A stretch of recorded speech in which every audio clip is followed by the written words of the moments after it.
এখনো জ্বলছে। তোমাকে এসে থেকেই দেখছি ঘটিতে আঙুল ডুবিয়ে বসে আছো। কি হয়েছেটা কি? আর বলবেন না মহারাজ, আমার গিন্নি চলে যাওয়ার পর থেকে তো হাত পুড়িয়ে খাই। আজকে সত্যি সত্যি রান্না করতে গিয়ে হাত পুড়ে গেছে, তাই তো? হ্যাঁ মহারাজ, আপনি একদম ঠিক ধরেছেন। বেশ, বুঝলাম, কিন্তু এখনো গোপাল এলো না। মহারাজ, আপনার জন্য একটা পত্র এসেছে। কই কই দেখি।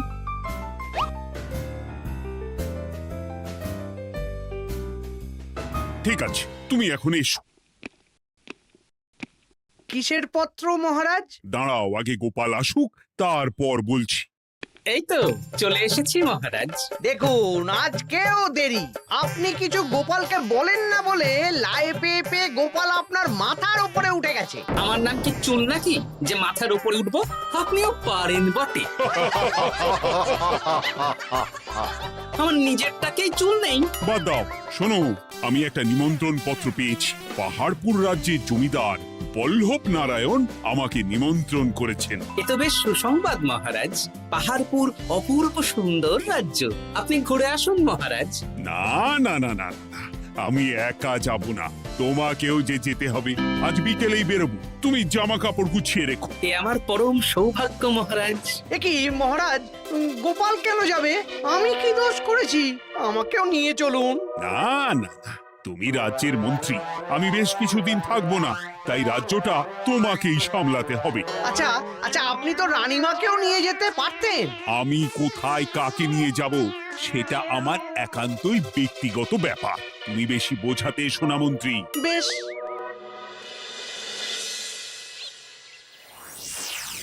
গোপাল গোপাল আর গোপাল, এই গোপালের জন্যে আমাদের কপালটাই মন্দ থেকে গেল। মন্দ না, বলুন বন্ধ থেকে গেল।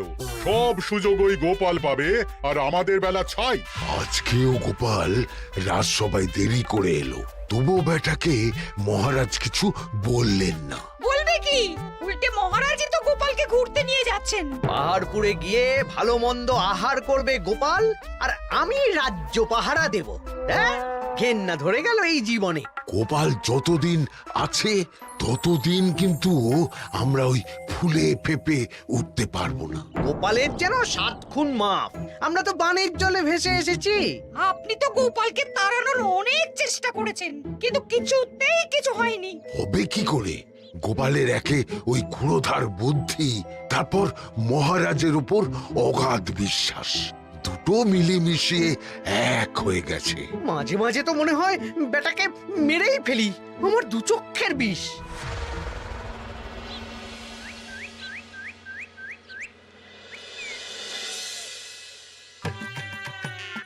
বলছি গিন্নি, কি এত তুমি পোটলায় বাঁধছো বলো তো? এত দূরের রাস্তা, তাই শুকনো খাবার ভালো করে বেঁধে দিচ্ছি। হ্যাঁ, তা কি কি দিয়েছো শুনি? ভিজে চিড়ে দিয়েছি, মুড়ি, নারকোল কুচো, চিনি দিয়েছি। হ্যাঁ, ব্যাস, আর কিচ্ছু দিতে হবে না। আমার সাথে তো মহারাজও যাচ্ছেন। আমি একটু বেশি করে দিয়েছি গো। দূর, সে কথা বলিনি।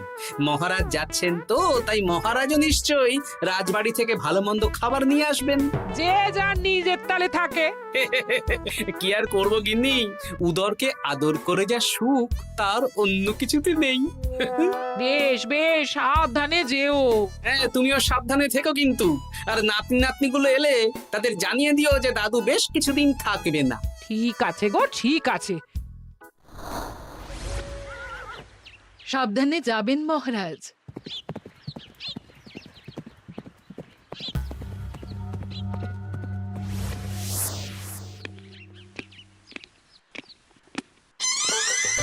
তুমি হুটহাট করে কোথায় চলে যাও বলো তো? আমি বিকেলে তোমার জন্য মুচমুচে বেগুনি ভেজেছি। সে ঠিক আছে, কিন্তু তোমাকে এখন রান্নাঘরে থাকলে হবে না গিন্নি।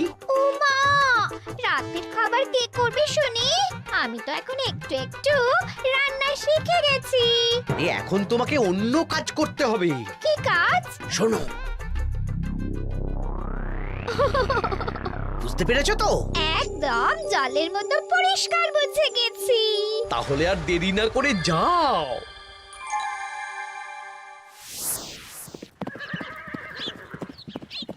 মহারাজ একটা কথা বলতে পারি? বলো গোপাল। আমরা পাহাড়পুর জমিদার বাড়িতে যাচ্ছি কেন? তুমি তো জানো আমাদের সেনাপতি এখন একা একাই নিজের সংসার সামলায়। হ্যাঁ, ওই ঘটনার পর থেকে তো সেনাপতির জন্য ভালো পাত্রীও পাওয়া যায়নি। পাহাড়পুরের জমিদার বল্লভ নারায়ণের একমাত্র কন্যা এখন বিবাহযোগ্যা, তাই আমি আর তুমি দেখতে যাচ্ছি। সেনাপতিকেও সাথে নিয়ে গেলে হতো।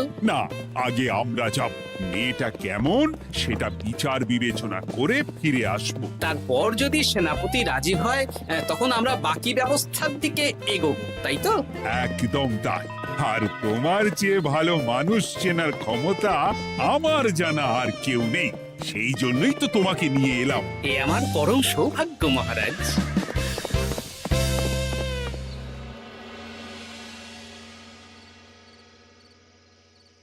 প্রণাম রানীমা। আরে মন্ত্রী গিন্নি যে, বলো বলো। এই কিছু বেগুনি ভেজেছি, তাই আপনার জন্য নিয়ে এলাম রানীমা। সরলা, তুমি ওটা রান্নাঘরে নিয়ে যাও। আচ্ছা রানীমা। ওমা, এই গয়নাটা পরে কি সুন্দর লাগছে আপনাকে। নতুন নিলেন? না না, বছরখানেক আগে বিবাহ বার্ষিকীতে মহারাজ গড়িয়ে দিয়েছিলেন। একটা কথা বলবো রানীমা? বলো না, কি বলবে? আমার মনে হয় আপনাকে আমাদের মহারাজ না আর আগের মতন ভালোবাসেন না। এই কি কথা বলছো তুমি? খোলা চোখে যা মনে হয় তাই বলেছে রানীমা। এই দেখুন না, মহারাজ হঠাৎ পাহাড়পুরে ঘুরতে চলে গেলেন আর আপনাকে নিয়ে গেলেন না। নিশ্চয়ই কোনো কাজ আছে, তাই আমাকে নিয়ে যাননি। ওই তো, এত ছাড় দিয়েছেন বলেই তো পার পেয়ে বসেছে। অপরাধ নেবেন না রানীমা। মহারাজ সব ব্যাপারে শুধু গোপাল আর গোপাল, কিন্তু বাড়িতে যে আপনিও আছেন সেটা মহারাজ খেয়ালই করেন না। আসলে গোপালকে মহারাজ খুবই স্নেহ করেন তো। আপনি আগে না গোপাল আগে? পাহাড়পুর তো এত সুন্দর জায়গা, চারিদিকে পাহাড়, পাহাড় থেকে নেমে আসছে নদী। ভাবুন আপনাকে মহারাজ নিয়ে যেতেন যদি। সত্যি তো, আমাকে তো মহারাজ নিয়ে গেলেন না। নিয়ে যাবেই বা কেন? আপনাকে তো আর মহারাজ আগের মতো ভালোই বাসেন না। সব ধ্যান জ্ঞান এখন শুধু গোপাল। হ্যাঁ সত্যি তো, আমি তো এটা ভেবেও দেখিনি কখনো। গোপালই আপনার কপাল পুড়িয়েছে। আসছে রানীমা।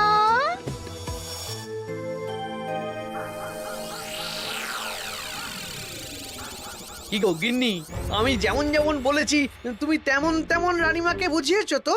হ্যাঁ হ্যাঁ, আমি একেবারে এমন ভাবে কানে পুষ্পন্ত ঢেলেছি, রানীমার কান মাথা সব সব ভরে গেছে।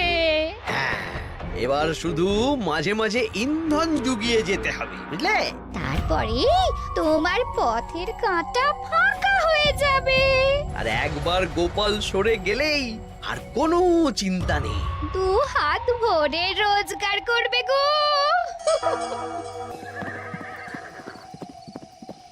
কি কেমন লাগছে যাত্রা? বেশ ভালোই মহারাজ।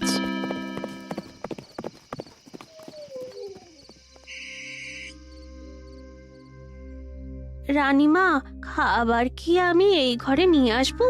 না, আজ আমি কিচ্ছু খাবো না, কিচ্ছু না, খিদে নেই, যাও। এ কি রানীমা, আপনি তো সেই দুপুরের পর কিছুই খাননি। তোমাকে একবার কিছু বললে তুমি বুঝতে পারো না? বলেছি তো আমার খিদে নেই, আমাকে বিরক্ত করো না, যাও।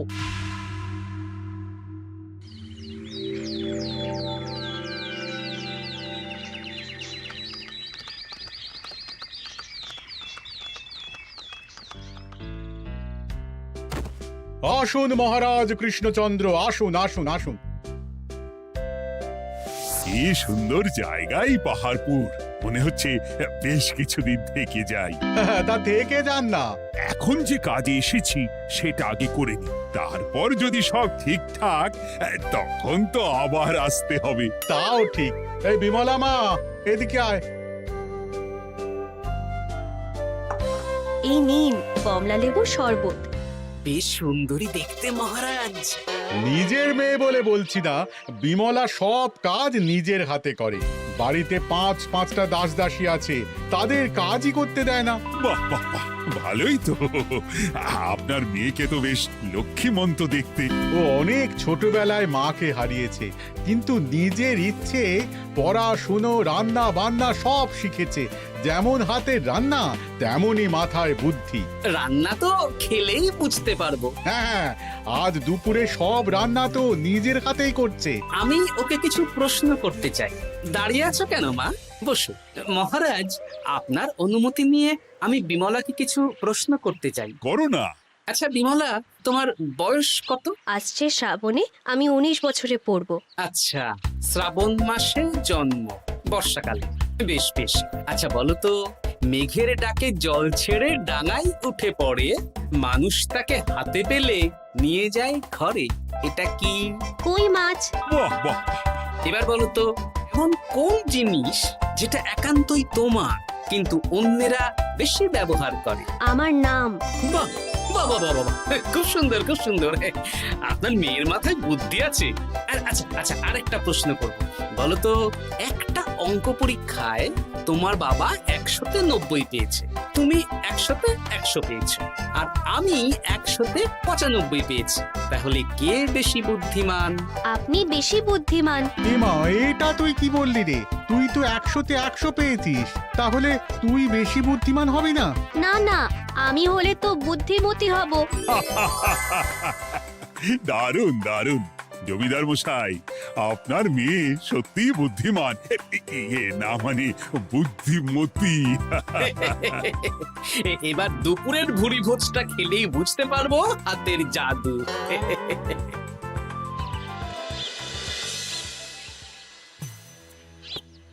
রানীমা, বেলা হয়ে গেছে, এভাবে না খেয়ে থাকবেন না, আপনার শরীর খারাপ করবে। তোমাদের মহারাজ আসুক, তারপরে খাবো।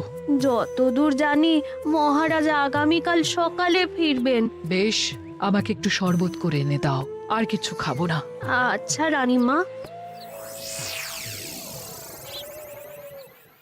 বুঝলি, আজ পুকুর ঘাটে গিয়ে যা শুনলাম না। কি শুনলে? রানীমা গতকাল বিকেল থেকে কিচ্ছু খাচ্ছেন না, মহারাজের ওপর রাগ করে। এখন রানীমার রাগ, এরপর ভাগ গোপাল ভাগ।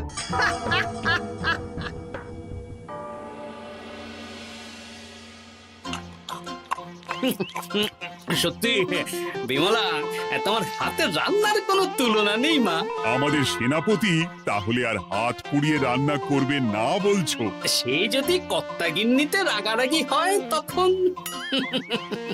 মা আমার লজ্জা পেয়েছে। তা আপনাদের কোনো আপত্তি নেই তো? কি যে বলেন, আপনার রাজ্যের সেনাপতি বলে কথা। বলছি, বিমলাকে তো আমাদের সেনাপতি দেখলো না, তাহলে? বিমলার একটা তৈলচিত্র আছে, আমি আপনাকে বরং সেটা দেব, আপনি ওনাকে গিয়ে দেখাবেন। সেই ভালো হবে, আমাদের খুব পছন্দ হয়েছে। তাহলে সেনাপতি রাজি হলে আমরা বিবাহের তারিখ চিঠিতে জানিয়ে দেব। আচ্ছা মহারাজ।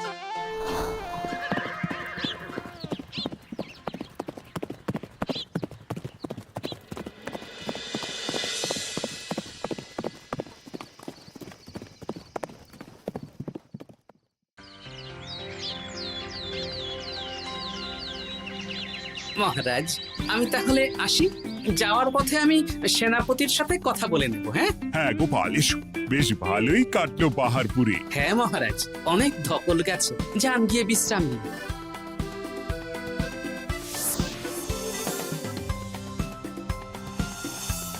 কি সেনাপতি, পছন্দ তো? হ্যাঁ, খুব পছন্দ হয়েছে গোপাল। তোমার চোখ তো দেখছি একেবারে জহুরের চোখ।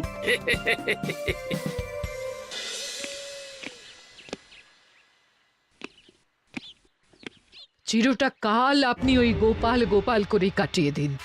কি হলো? রানীমা গত পরশু থেকে কিচ্ছু খাননি, গতকাল একটু শরবত খেয়েছেন শুধু। কেন, কি হয়েছে? দেখুন মহারাজ, সহ্যের একটা সীমা আছে। আরে আমার তো কিছুই মাথায় ঢুকছে না। মাথায় শুধু গোপাল থাকলে আমার কথা ঢুকবে কি করে মহারাজ? আপনি আমাকে আর আগের মতো ভালোবাসেন না মহারাজ। এসব কি বলছো রানী?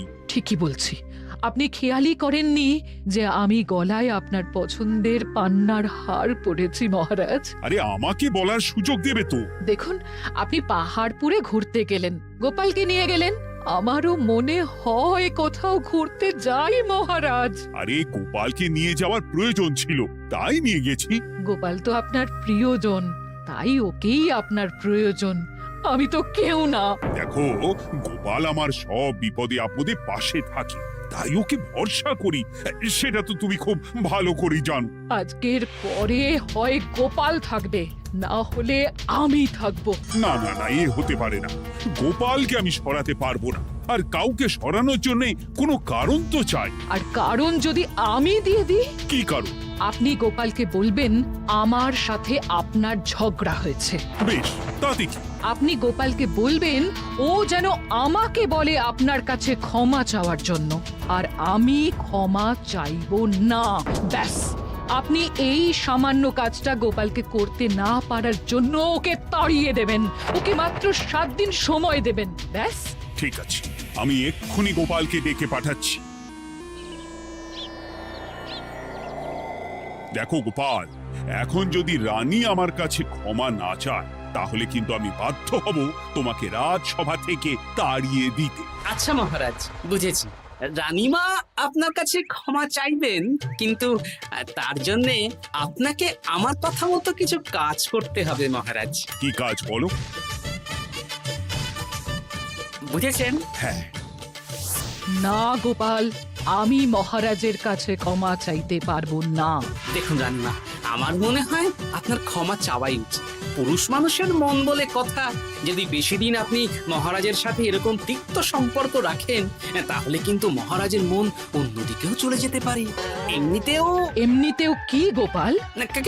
কিছু না রানীমা, শুধু এটুকু জেনে রাখুন, রাজবাড়ির মাঠে বাঁশ বাঁধা হবে। মানে কেন?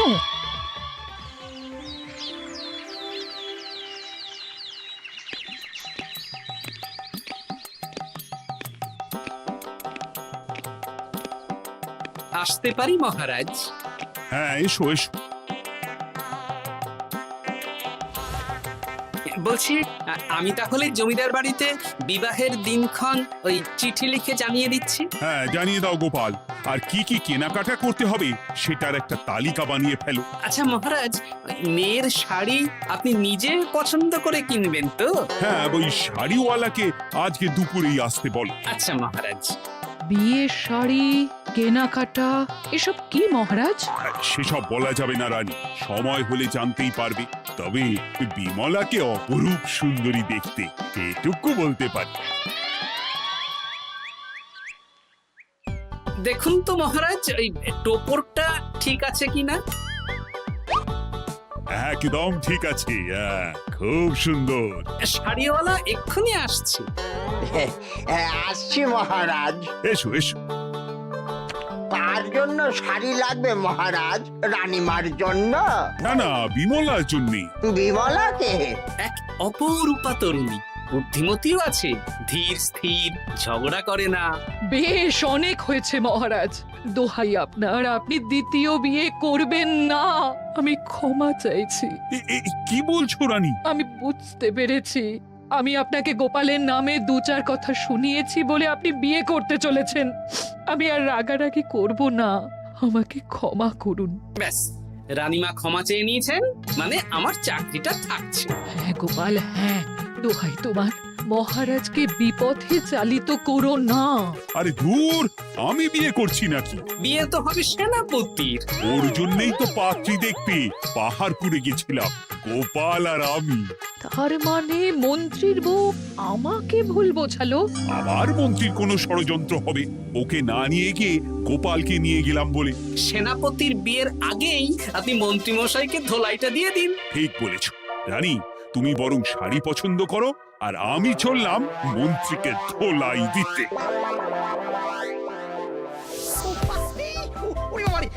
তুমি এত নীচ, হ্যাঁ? তোমার গিন্নিকে দিয়ে রানীর কানে বিষ ঢালা। ভুল হয়ে গেছে, ক্ষমা করে দিন। এখন মন্ত্রী মশাই ভ্যাঁ করছেন, কদিন পরে সেনাপতির বিয়েতে পে হবে ছাদনা তলায়।